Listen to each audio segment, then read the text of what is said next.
Hello friends, आज की class में हम एसएसटी के कुछ क्वेश्चंस को सॉल्व करेंगे।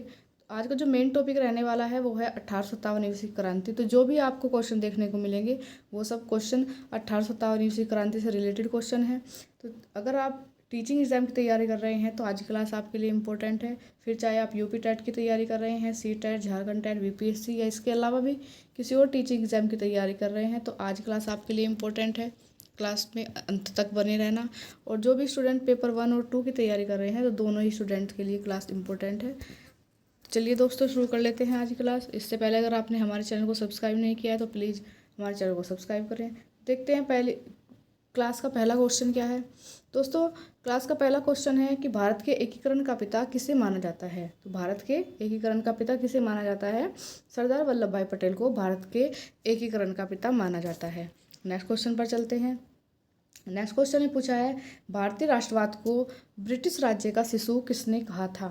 ठीक है, क्या पूछा है? भारतीय राष्ट्रवाद को ब्रिटिश राज्य का शिशु किसने कहा था? तो आर कोपलैंड ने ब्रिटिश राज्य का शिशु कहा था भारतीय राष्ट्रवाद को। जो आर कोपलैंड है उन्होंने भारतीय राष्ट्रवाद को ब्रिटिश राज्य का शिशु या संतान कहा था। चलिए नेक्स्ट क्वेश्चन देखते हैं। नेक्स्ट क्वेश्चन में पूछा है कि स्वतंत्र भारत के प्रथम गवर्नर जनरल कौन थे। ठीक है, क्या पूछा है? स्वतंत्र भारत के प्रथम गवर्नर जनरल, मतलब आज़ादी के बाद जब हमारा भारत देश आज़ाद हो गया उसके बाद जो प्रथम गवर्नर जनरल बने, फर्स्ट जो गवर्नर जनरल बने वो कौन थे? तो वो थे लॉर्ड माउंटबेटन।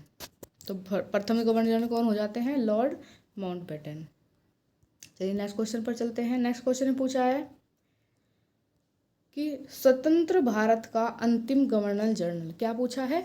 स्वतंत्र भारत का अंतिम गवर्नर जनरल या प्रथम भारतीय गवर्नर जनरल। इससे पहले क्वेश्चन में पूछा था स्वतंत्र भारत का प्रथम गवर्नर जनरल, लेकिन इसमें क्या पूछा है? इसमें पूछा है स्वतंत्र भारत का अंतिम गवर्नर जनरल या प्रथम भारतीय गवर्नर जनरल कौन थे? सी राजगोपालाचार्य। तो अगर पूछे स्वतंत्र भारत का अंतिम गवर्नर जनरल या प्रथम भारतीय, दोनों में अंतर है। यहाँ पे देखना चाहिए। अगर प्रथम भारतीय पूछे या स्वतंत्र भारत का अंतिम गवर्नर जनरल पूछे तो कौन हो जाता है? सी राजगोपालाचार्य। नेक्स्ट क्वेश्चन में पूछा है कि कांग्रेस के दिल्ली अधिवेशन में भारत के विभाजन का प्रस्ताव किसकी अध्यक्षता में स्वीकार हुआ। तो दोस्तों, कांग्रेस का दिल्ली अधिवेशन हुआ था।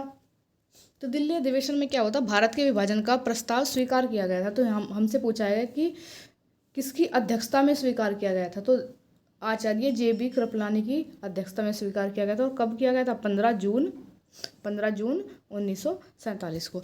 तो 15 जून 1947 को आचार्य JB कृपलानी की अध्यक्षता में कांग्रेस के दिल्ली अधिवेशन में भारत के विभाजन का प्रस्ताव स्वीकार किया। यहाँ से आपके 3 क्वेश्चन तैयार हो गए हैं।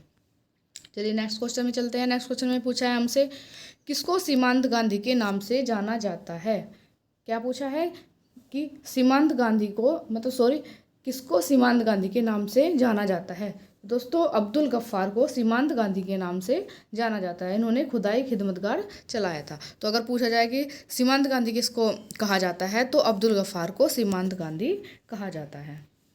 नेक्स्ट क्वेश्चन पर चलते हैं। नेक्स्ट क्वेश्चन ने पूछा है, भारत के विभाजन से संबंधित माउंटबेटन योजना की सरकारी तौर पर घोषणा कब की गई। ऑफिशियली इसकी अनाउंसमेंट कब किया गया।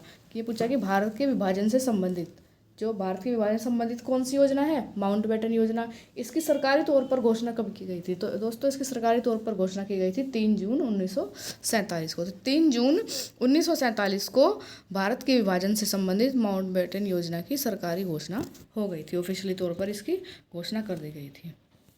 नेक्स्ट क्वेश्चन में देखते हैं, भारत के विभाजन से संबंधित बाल्कन प्लान किसके मस्तिष्क की उपज थी। क्या पूछा है कि जो भारत का विभाजन हुआ था इस प्लान के अंतर्गत, जो बाल्कन प्लान था वो किसके मस्तिष्क की उपज थी। तो वो किसके मस्तिष्क की उपज थी? Lord Mountbatten.